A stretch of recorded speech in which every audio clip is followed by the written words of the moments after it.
Hello, good morning all of you. कैसे हैं सब लोग? उम्मीद है सभी अच्छे होंगे। आज हम केमिस्ट्री के चैप्टर में, फर्स्ट चैप्टर में पहले तो हमने कुछ रिएक्शंस पढ़ लिए थे, ठीक है। कुछ रह गए थे तो उसमें से हम आज पढ़ेंगे एक्सोथर्मिक और एंडोथर्मिक, है ना। और भी इसके आगे जो भी रिएक्शंस पढ़ने हैं वो सारे रिएक्शंस हम लोग आज पढ़ेंगे, ठीक है। तो एक्सोथर्मिक रिएक्शन किसे कहते हैं, आप इसको ध्यान से अभी पढ़ना है ना। अच्छा, इसे एक्सोथर्मिक को हम लोग क्या कहते हैं हिंदी में? तो इसे ऊष्माक्षेपी अभिक्रिया कहते हैं। और एंडोथर्मिक को ऊष्माशोषी कहते हैं।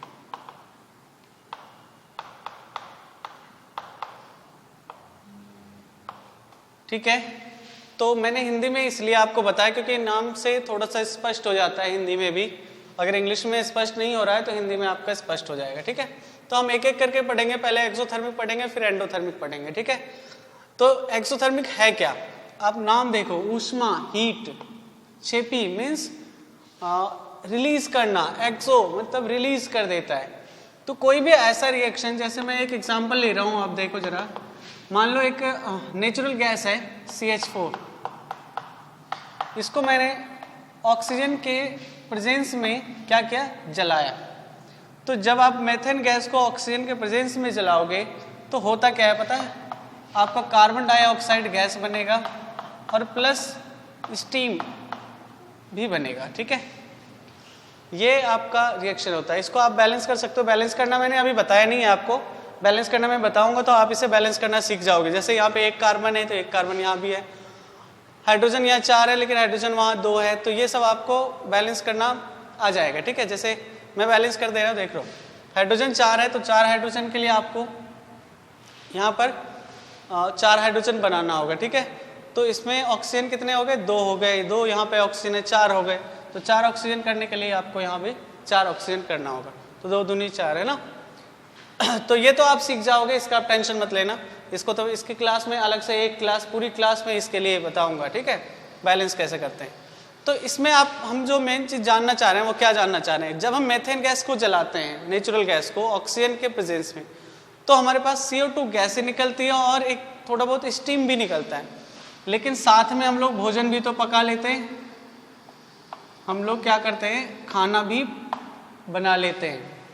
और खाना बना लेते हैं इसका मतलब क्या है कि हमारे पास कुछ हीट उत्पन्न हो रही है, उसमें से ऊष्मा निकल रही है, ठीक है। तो ये जो ऊष्मा निकल रही है, इस रिएक्शन के होने के बाद जो आपके प्रोडक्ट में हीट, ऊष्मा निकल रही है, उसी रिएक्शन को क्या कहते हैं, ऊष्माक्षेपी या एक्सोथर्मिक रिएक्शन कहते हैं, ठीक है। तो एक्सोथर्मिक रिएक्शन किसे कहते हैं, आप क्या लिखोगे डेफिनेशन, तो those reactions in which heat is releases, heat क्या होता है, रिलीज किया जाता है, ठीक है। कहाँ रिलीज किया जाता है ये भी आपको ध्यान में रखना है, तो प्रोडक्ट में रिलीज किया जाता है हीट, ठीक है। तो ऐसी अभिक्रिया जिसमें आपको ऊष्मा प्राप्त हो, उस अभिक्रिया को क्या कहते हैं, ऊष्माक्षेपी अभिक्रिया कहते हैं, ठीक है। एग्जाम्पल आपके सामने है, ठीक है। अब एग्जाम्पल आपके सामने है लेकिन इससे एक मोस्ट इंपोर्टेंट क्वेश्चन भी बनता है। अब मोस्ट इंपोर्टेंट क्वेश्चन क्या बनता है, तो मोस्ट इंपोर्टेंट क्वेश्चन क्या बनता है यहां से देखना आप, कि आपका जो रेस्पिरेशन है,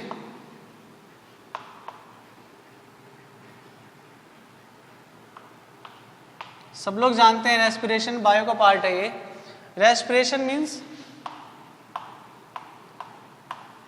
श्वसन। तो ये जो रेस्पिरेशन है, इसे भी रेस्पिरेशन प्रोसेस को एक्सोथर्मिक कहा जाता है। क्यों, ये पूछा जाता है आपसे। तो इस क्वेश्चन के आंसर के लिए आपको रिएक्शन जरूर ध्यान में होना चाहिए। अब रेस्पिरेशन होता क्या है, तो आपने बायो में बहुत अच्छे से जाना होगा कि जो हमारे शरीर में जब हम भोजन ग्रहण करते हैं तो क्या प्राप्त होता है, भोजन से ग्लूकोज प्राप्त होता है। ये क्या है, ग्लूकोज है ना। जब आप खाना खाते हो तो आपके खाने से क्या प्राप्त होता है, ग्लूकोज प्राप्त होता है। और जब सांस लेते हो तो क्या सांस लेते हो, ऑक्सीजन अंदर ग्रहण करते हो आप, नहीं इनटेक करते हो, खाने से क्या मिला आपका, तो ग्लूकोज मिला, फिर सांस लेते हो ऑक्सीजन लेते हो। अब होता क्या है इससे, सांस लेने से फिर होता क्या है, तो हमारे शरीर के अंदर जो है कार्बन डाइऑक्साइड गैस बनती है जो हम लोग छोड़ते हैं, है ना। ये इनहेल करते हैं, ये एक्सहेल करते हैं। आपको बायो में आपने सीखा होगा ये चीज़।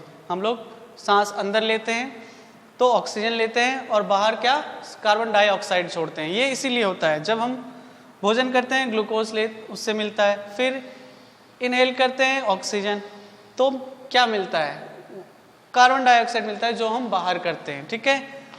और साथ में हमें जल भी मिलता है। क्या मिलता है, जल, H2O, ठीक है, पानी भी मिलता है शरीर को। लेकिन इसके साथ साथ हम खाना खाते क्यों हैं, ताकि कोई काम कर सके, कोई कार्य कर सके। इसका मतलब हमारे शरीर में उसके बाद खाना खाने के बाद एनर्जी आ जाती है। तो इसका मतलब ये है कि जो खाना खाया तो ग्लूकोज मिला और साथ में हमने इनहेल किया तो ऑक्सीजन मिला, तो कार्बन डाइऑक्साइड जो हम बाहर निकाल दिए, पानी जो हमें शरीर में ज़रूरत होती है, तभी 70% पानी है हमारे शरीर में। लेकिन इसके साथ साथ हमारे शरीर को एनर्जी भी तो मिलती है, और ये जो एनर्जी मिलती है, एनर्जी भी तो एक क्या है,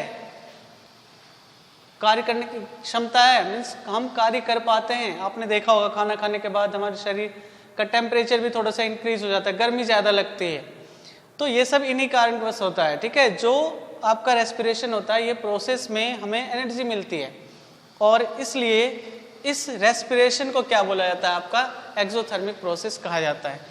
मोस्ट इंपॉर्टेंट क्वेश्चन है, आपको बिल्कुल इस क्वेश्चन को बिल्कुल अच्छे से ध्यान से समझ लेना है, ठीक है। रिएक्शन याद होनी चाहिए, रिएक्शन आप लिखोगे तभी आपको नंबर मिल पाएगा, नहीं तो नहीं मिल पाएगा, ठीक है।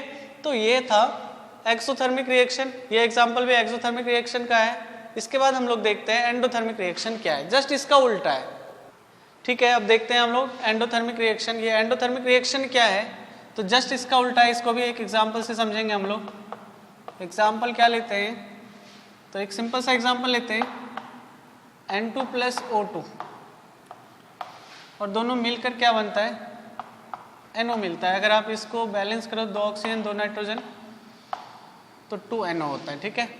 अब इसमें होता क्या है ये समझ लो। तो N2 ये भी गैस है, ये भी गैस है, और ये भी गैस है। अब होता क्या है, जैसे ही आप नाइट्रोजन और ऑक्सीजन गैस को मिक्स करोगे, तो जिस बर्तन में आप मिक्स करोगे उस बर्तन में देखोगे कि उस बर्तन का टेम्परेचर कूल होने लगा, इसका मतलब डिक्रीज होने लगा। पहले जो टेम्परेचर था, रूम टेम्परेचर हमने यूज़ किया, रूम टेम्परेचर पर दोनों को मिक्स किया, तो जिस बर्तन में मिक्स किया उस बर्तन में क्या होने लगता है, टेम्परेचर घटने लगता है, डिक्रीज होने लगता है। मीन्स ऊष्मा घटने लगती है। माइनस हीट लिखा है, मतलब समझ लेना आप कि टेम्परेचर डिक्रीज हो रहा है, ऊष्मा घटने लगती है। तो इस केस में हम क्या कहेंगे कि ऊष्मा का शोषण हुआ है, मीन्स एब्जॉर्ब हुआ है, ठीक है। इस रिएक्शन ने क्या किया, टेम्परेचर को एब्जॉर्ब कर लिया, तभी तो टेम्परेचर डिक्रीज हो गया। टेम्परेचर अगर रिलीज करता है तो हीट बढ़ने लगती है, तो उसे तो हमने क्या कह दिया, एक्सोथर्मिक कह दिया। लेकिन एंडोथर्मिक क्या होता है, इसका जस्ट उल्टा, हीट को एब्जॉर्ब कर ले और टेम्परेचर को घटा दे, तो उसको हम क्या कहेंगे, एंडोथर्मिक रिएक्शन, ठीक है। एक और एग्जांपल देखते हैं, क्या लिखा मैंने, CaCO3, ठीक है। कैल्शियम कार्बोनेट है, पत्थर है, ये स्टोन है ना। इसको हमने क्या किया, तो इसको थोड़ा सा गर्म किया, हीट दिया। हीट देने से क्या होता है, ये इसका बॉन्ड ब्रेक होके ये क्या बन जाता है, कैल्शियम ऑक्साइड बनेगा और कार्बन डाइऑक्साइड गैस भी बनती है।